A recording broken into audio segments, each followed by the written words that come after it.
বর্তমান সময়ে আর্জেন্টাইন ফুটবলে সবচেয়ে হতভাগ্য ফুটবলারটা বোধহয় জিওভানি লো সেলসো। হতভাগ্য বলছি কারণ যে পরিমাণ প্রতিভাবান প্লেয়ার লো সেলসো তার সিকিভাগ হাইফো তিনি পাননি তার ফুটবলীয় ক্যারিয়ারে, যেমনটা পেয়েছেন ম্যাকালিস্টার অ্যাঞ্জোরা। 18 বিশ্বকাপে ভরাডুবির পর যখন মেসি এক প্রকার নির্বাসনে, তখন থেকে এখন পর্যন্ত আর্জেন্টিনা দলের গুরুত্বপূর্ণ সদস্য লো সেলসো। আর্জেন্টিনার মাঝমাঠে ছন্দময় ফুটবলে সুরটা গেঁথে দেন লো সেলসো। বর্তমান এই বিশ্বকাপ জেতা আর্জেন্টিনা দলেও বেস্ট ক্রিয়েটিভ মিডফিল্ডার বলা যায় লো সেলসোকে। যখন এই দলে অ্যাঞ্জো, ম্যাকালিস্টারের মতো প্লেয়াররা আছেন তখনও। 18 বিশ্বকাপ পরবর্তী সময়ে যখন স্কালোনি একটা ভাঙাচোরা আর্জেন্টিনা দলকে গড়ে তোলার চেষ্টা করছিলেন, তখন সেই দলে মেসির সাথে লিঙ্ক আপ করার মতো একজন প্লেয়ারই ছিলেন যিনি লো সেলসো।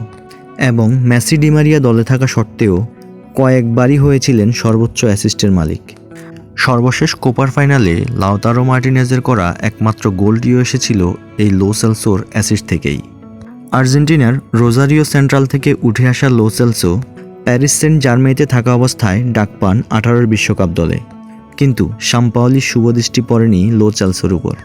সুতরাং দলে থেকেও 1 মিনিটও প্লেয়িং টাইম পাননি পুরো বিশ্বকাপ জুড়ে। 22 বিশ্বকাপে যখন তিনি দলের সবচেয়ে গুরুত্বপূর্ণ সদস্যদের একজন, তখন পড়লেন ইনজুরিতে, খেলা হলো না বিশ্বকাপের আগে যখন বার্সা কোচ জাবি খুব করে চেয়েছিলেন সেলসোকে দলে নিতে, কিন্তু ইনজুরি সেই সম্ভাবনাও শেষ করে দিল। তাই খেলা হলো না বিশ্বকাপ, পাওয়া হলো না বার্সা টিকিট। তবু বারবার লো সেলসোর পাশে দাঁড়ানো সেই রিয়াল বেটিসের হয়েই নতুন করে শুরু করলো দুর্দান্ত এক মৌসুমের শুরুর 3 ম্যাচেই করলেন 3 গোল। আর সর্বশেষ ম্যাচে মালোর্কার বিপক্ষে করা গোলটি হয়তো লো সেলসো ভক্তদের মনে গেঁথে থাকবে অনেক দিন। আর্জেন্টাইন কোচ স্কালোনি অবশ্য হীরা চিনতে ভুল করেন না, তাই তো স্কালোনির কাছে লো সেলসো সবসময় একজন গুরুত্বপূর্ণ প্লেয়ার।